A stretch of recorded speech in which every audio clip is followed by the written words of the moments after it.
Bonjour tout le monde. Donc, aujourd'hui, je suis avec Nicolas Gagnon. Pour ceux qui ne le connaissent pas, c'est le directeur du Québec pour la Fédération des contribuables. Et aujourd'hui, on veut parler du budget. Le budget tant attendu, qu'on a attendu vraiment longtemps pour l'avoir et qui nous présente un déficit de quasiment 80 milliards de dollars. Et je veux vous entendre par rapport, vous avez probablement été capable de regarder où l'argent a été dépensé, investi. Pouvez-vous nous en dire un petit peu plus sur les grosses lignes, là? Bien, les grosses lignes, essentiellement, c'est l'apport du lion des nouveaux investissements, des nouvelles dépenses du gouvernement fédéral pour les 5 prochaines années. C'est la défense nationale. C'est pas mal le mot d'ordre. Il y a pas loin de 60 milliards de dollars qui s'en vont être investis dans le développement militaire du Canada. Le plus important investissement dans la défense depuis des décennies. C'est difficile d'être surpris de la situation parce qu'on sait qu'il y a un rattrapage qui était nécessaire de la part du Canada par rapport à ses obligations pour l'OTAN, notamment. Puis aussi, il y a toute la question de la rétention dans le milieu militaire, où est-ce qu'on sait que, on regardait les chiffres il n'y a pas si longtemps, à peu près 10 % des nouveaux effectifs qui sont ajoutés à chaque année quittent l'armée canadienne avant même leur deuxième année. Donc, il y a des problématiques comme ça qui sont effectivement regardées, qui sont considérées, qui ont été considérées par le gouvernement fédéral, mais à la fin de la journée, quand on regarde le reste, quelques dépenses en infrastructure, là, pas loin de 17 milliards de dollars en infrastructure dans les provinces au courant des prochaines années, à condition que les provinces elles-mêmes mettent une mise de fonds identique. C'est comme une des conditions principales. Puis on sait qu'il y a plusieurs partis, notamment plusieurs provinces aussi, comme le Québec et l'Ontario, qui ne sont pas tout à fait satisfaits de cette approche-là. Mais dans l'ensemble, faut le dire, c'est un budget extrêmement déficitaire, beaucoup pire, bien pire que prévu. Dans la dernière projection qui avait été mise de l'avant par Justin Trudeau dans sa mise à jour économique d'automne, celle où est-ce que Christophe Freeland a fini par démissionner, en fait, à quelques heures à peine avant de le présenter, on était supposé avoir un déficit cette année d'environ 47-48 milliards. Donc, on est à 78 milliards. Donc, c'est énorme, mais c'est aussi à long terme comment est-ce qu'on va continuer à accumuler de la dette. Les projections de Justin Trudeau, il parlait d'ajouter environ 165 milliards de dollars de dette au cours des 5 prochaines années avec les déficits cumulés. Là, avec Carney, c'est 355 milliards. Donc, on peut dire qu'on est vraiment dans une spirale d'endettement. Puis, on n'a malheureusement pas de plan pour le retour à l'équilibre budgétaire à moyen ou à long terme. Parce que là, on parle d'un déficit de, vous l'avez dit, environ 78 milliards de dollars, ce qui nous amène à des taux d'intérêt d'environ 55 milliards de dollars. En fait, le niveau d'incertitude est plus élevé que ce que nous avons ressenti depuis des générations. En fait, il ne s'agit pas d'une transition, mais bien d'un véritable changement générationnel. Première ligne de ce changement qui est vraiment, Monsieur le Président, générationnel, et à s'engager dans une voie qui redéfinira le Canada pour les générations à venir. Monsieur le Président, ce budget-là, c'est un budget d'investissement générationnel, un budget pour cette génération et les futures générations. Les investissements générationnels vont stimuler la croissance dans chacune des régions du pays, Monsieur le Président. François-Philippe Champagne est sorti disant c'est un budget générationnel et ils avaient l'air tout excités de ce budget-là. Est-ce que vous trouvez que c'est un budget qui est aussi excitant et aussi générationnel, comme ils disent? Bien, je veux dire, si c'est générationnel dans le sens qu'on est effectivement dans une mauvaise passe pour les prochaines générations, il a totalement raison. C'est un budget qui va effectivement créer de l'endettement pour les prochaines générations. Donc, il a raison sur toute la ligne, mais peut-être pas dans le sens qu'il pensait. Aussi, on sait que, c'est ça, les frais d'intérêt sur la dette, on est quand même rendu à 55 milliards de dollars. C'est énorme. Juste à titre d'indication comme ça, c'est plus que qu'est-ce que le gouvernement va chercher en TPS via tout ce qu'on paye, là, le fameux 5 % qu'on voit apparaître, on veut payer un café ou autre. Bien, ce 5 %-là, on peut essentiellement dire que l'argent ne va pas être versé à autre chose que payer des intérêts sur une dette qui va continuer d'augmenter avec les années. C'est même plus que ce que le fédéral transfère aux provinces en termes de transfert en santé notamment. Donc, c'est énorme ce qu'on paye et malheureusement, ça va augmenter parce que là, c'est 55 milliards cette année. Ça va être 71 milliards d'ici 2028. Donc, c'est de la marge de manœuvre dont on est privé dans nos budgets pour de l'argent qui pourrait être investi dans n'importe quoi d'autre, même être remis dans nos poches. Mais malheureusement, c'est carrément dilapidé présentement. Donc, je veux dire, François-Philippe Champagne a quand même des bons arguments en parlant entre autres du ratio dette-PIB, mais il faut regarder plus loin qu'un simple indicateur, il faut regarder l'impact budgétaire également. Comment que vous l'expliquez, vous, une augmentation d'argent pour la CBC? Je veux dire, Ouais, comment dire, c'est tout sauf une bonne décision. Déjà que Radio-Canada reçoit beaucoup trop d'argent, les contribuables ne devraient pas recevoir une seule scène. Selon notre organisation, on a toujours été très clair là-dessus. Aucun média devrait recevoir de l'argent des contribuables. Puis là, dans ce cas-ci, c'est un média qui dépend essentiellement de l'argent des contribuables. Au cours des dernières années, alors que les médias, on sait que la plupart des médias traditionnels traversent une crise, ben Radio-Canada, ça se distribuait des primes et des augmentations de salaire comme s'il n'y avait pas de lendemain. Même que tout récemment, on a sorti un rapport qui démontre que chez Radio-Can, on est rendu à avoir de moins en moins de journalistes et de plus en plus de fonctionnaires. Comme quoi, est-ce que finalement la priorité de Radio-Canada et CBC, est-ce que c'est de couvrir l'actualité ou c'est finalement de faire d'autres rôles connexes? Donc, c'est ça. À la fin, est-ce qu'ils méritaient de recevoir 150 millions de dollars de plus? La réponse, c'est bien évidemment non. Du moins, surtout du fait qu'ils n'ont toujours rien changé à l'interne.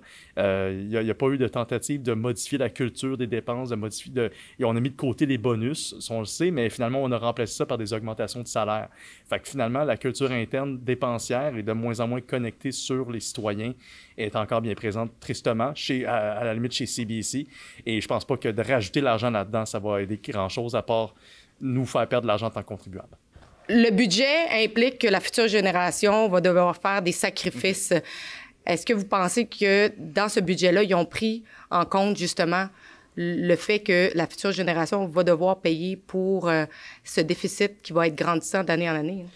Est-ce qu'ils en ont pris compte? Fort possiblement, mais en prendre compte puis agir, c'est deux affaires complètement différentes. Puis ça, justement, le fait qu'on attende constamment d'être au pied du mur avant d'agir puis de transférer la balle à la prochaine génération, ça va carrément à l'encontre du principe de précaution. Une société responsable ne devrait pas laisser aux futures générations le fardeau des générations précédentes. Malheureusement, c'est exactement ce qu'on fait. Bien sûr, là, dans le fameux budget, il y a le fameux buzzword de investissement qui revient constamment, ce qui permet au gouvernement de se déresponsabiliser en disant qu'essentiellement, on fait des investissements pour les générations futures. Sauf que, petite surprise, ça fait depuis 2015 que le gouvernement des libéraux, de Justin Trudeau jusqu'à Carney, nous disent on fait des déficits, mais ce sont des investissements, inquiétez-vous pas. Aujourd'hui, la dette, elle a doublé. On est rendu à payer pas loin de 55 milliards de dollars en intérêt sur la dette. L'économie canadienne stagne et on a des industries, des entreprises qui quittent pour aller au sud de notre frontière. Donc, finalement, est-ce que ces investissements-là ont porté fruit? J'en doute. C'est normal dans certains cas, comme la défense nationale, de faire des ajustements, mais de là à dire que c'est normal d'accumuler autant de déficits, d'avoir aucun plan pour le retour à l'équilibre budgétaire et de continuer à pelleter de la dette par en avant en se disant que dans le pire des cas, ils vont augmenter les impôts plus tard parce que c'est exactement ce qui va arriver. C'est soit des augmentations d'impôts ou c'est des décisions extrêmement difficiles qui vont devoir être prises plus tard. Et ça, les prochaines générations ne devraient pas avoir à payer pour ça. Et pour y arriver, nous devons réduire les dépenses de fonctionnement afin de pouvoir investir davantage dans l'avenir du Canada. Premièrement, nous adoptons un nouveau cadre de budgétisation des investissements en capital qui distingue nos dépenses de fonctionnement courantes des investissements pour bâtir notre avenir. Cette réforme permettra aux Canadiens et aux Canadiennes de mieux comprendre, de mieux voir où vont leur argent et garantira que chaque dollar contribue à renforcer notre productivité. Est-ce que vous pensez que le budget va passer? C'est une bonne question. Je crois que oui. Je crois que le budget va passer pour plusieurs raisons. La première, je crois que c'est bien sûr, on sait que les conservateurs et le Bloc québécois vont voter contre. Ça, c'est assez clair. Mais il y a la situation du NPD, qu'on sait qu'ils ont déjà voté, du moins là, sur le premier vote de confiance, c'est fait. Le NPD n'a pas de chef. Le NPD n'a pas non plus de statut de parti officiel. Donc, c'est pas tout à fait un parti qui est dans une posture adéquate pour se lancer dans une campagne électorale. Surtout que cette élection-là aurait lieu juste avant le temps des fêtes. Donc, bonjour le taux de participation. Entre aller faire le magasinage pour les cadeaux de Noël ou aller voter, je vous laisse deviner qu'est-ce que les gens vont choisir le plus souvent, puis je leur en voudrais pas, pour être honnête. Donc, je pense pas qu'on va avoir d'élection. Par contre, est-ce que c'est un budget qui est acceptable? Pas du tout. Oui, merci, Monsieur le Président. Je tiens à remercier le ministre des Finances pour son discours aussi long que ce qu'aurait fait Fidel Castro. Au pouvoir de ce gouvernement, on a vu plein de reculs en matière de lutte au changement climatique, plus de tarification de carbone, plus d'argent pour les véhicules électriques, des projets de pipeline. Monsieur le Président, je félicite le ministre pour avoir présenté sa première allocation budgétaire, mais il a parlé longtemps. Et étant donné que ce gouvernement libéral ajoute presque 10 millions de dollars à notre dette nationale chaque heure, ça doit être le discours le plus cher dans l'histoire de ce Parlement, Monsieur le Président. Pour la Fédération des contribuables, selon vous, qu'est-ce qui aurait été un budget acceptable? Ben, un budget équilibré, c'est pas mal le seul budget qu'on trouve acceptable, pour être honnête. Surtout que le gouvernement a de la marge de manœuvre pour le faire. Dans le budget actuel qui a été déposé, oui, il y a un déficit de 78 milliards, mais on ajoute 38 milliards de nouvelles dépenses par rapport à l'année dernière. Donc, peut-être de ralentir les dépenses, ça serait la meilleure chose à faire. Aussi, l'effort de réduction des dépenses du gouvernement, parce qu'il parle entre autres de restructurer, de réduire les dépenses dans certains ministères et aussi de s'attaquer à la fonction publique. On parle de couper pas loin de 40 000 postes d'ici les 4 ou 5 prochaines années. C'est bien beau, mais on a ajouté pas loin de 100 000 postes au cours des dernières années. Puis de couper des postes, est-ce que ça veut dire qu'on va geler les effectifs et ne faire que couper? J'en doute. Donc, au final, est-ce qu'on va arriver à une situation où on a vraiment coupé 40 000 postes, surtout qu'on laisse entendre que ça va être par attrition? Donc, on va attendre que les gens quittent leur emploi avant de simplement fermer leur poste. C'est pas assez drastique pour la situation dans laquelle les finances publiques du Canada sont présentement. On se rappelle que l'effort qui a été fait dans les années 90 par Jean Chrétien pour ramener l'équilibre budgétaire, ça a amené à la mise à pied de pas loin de 45 000 fonctionnaires. Dans le temps de Stephen Harper, c'est à peu près 25 000 fonctionnaires aussi qui ont été mis à la porte. Donc, et ça, c'était sur des courtes périodes. C'est pas par attrition, c'était fait par des décisions exécutives.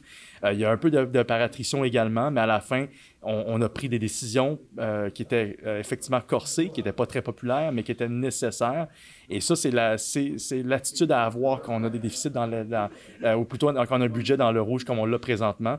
Malheureusement, le budget qui a été présenté par Carney, c'est pas responsable en ce sens. On n'a pas de plan pour réduire les dépenses, pour restructurer puis faire en sorte qu'on ait un retour à l'équilibre budgétaire. Donc, c'est pas un budget sérieux à nos yeux. Puis donc, pas juste la fonction publique, mais les subventions aux entreprises qui sont bien sûr maintenant camouflées sous forme d'investissement. Donc, ça élimine pas mal tout le sérieux qu'il peut y avoir d'une véritable tentative à avoir de la rigueur dans ce budget-là. Tu sais, le budget est quand même basé sur des hypothèses, en fait. Si tout va bien, c'est ce qui va arriver. Mais ce qu'on a vu dans le passé, c'est que les hypothèses qu'on a avancées, que, mettons, le déficit allait diminuer l'année d'après, ça s'est jamais vraiment résulté à ce qu'ils s'attendaient. Est-ce que vous pensez vraiment que ce qu'ils disent en disant que le déficit dans les autres années va commencer à diminuer, est-ce que vous êtes confiant que ce qu'ils disent est vraiment la réalité? C'est une bonne question. Ça va dépendre de la situation économique l'année prochaine. Si, par exemple, la guerre commerciale avec les Américains n'est pas réglée puis qu'elle empire, par exemple, pour toutes les raisons du monde, mettons qu'un autre premier ministre de province décide de faire une autre publicité aux États-Unis puis déplaît à Trump, ça se peut que notre économie soit choquée et que finalement, le gouvernement doit rouvrir ses bourses pour aider une industrie quelconque et ça nous remet encore plus dans le rouge. Il y a tellement de possibilités, malheureusement. C'est sûr et certain que dans l'optique actuelle, je ne vois pas qu'est-ce qu'il y a de crédible dans le plan du gouvernement pour réduire ses dépenses. Comme je dis, c'est pas... L'approche est tout sauf prudente comme telle. Mais une chose est sûre, si on doute que le gouvernement est en mesure de respecter son cadre financier cette année, on doute aussi qu'il va être en mesure de le faire pour les prochaines années également. Donc, on va juste espérer qu'il ne fasse pas pire qu'est-ce qu'on a vu jusqu'à maintenant. Comme vous savez, Rebelle News ne reçoit aucun argent du gouvernement. Si vous voulez nous soutenir, vous pouvez faire un don via rebelfieldreports.com. Donc, je répète, rebelfieldreports.com. Et merci en avance de soutenir notre journalisme indépendant.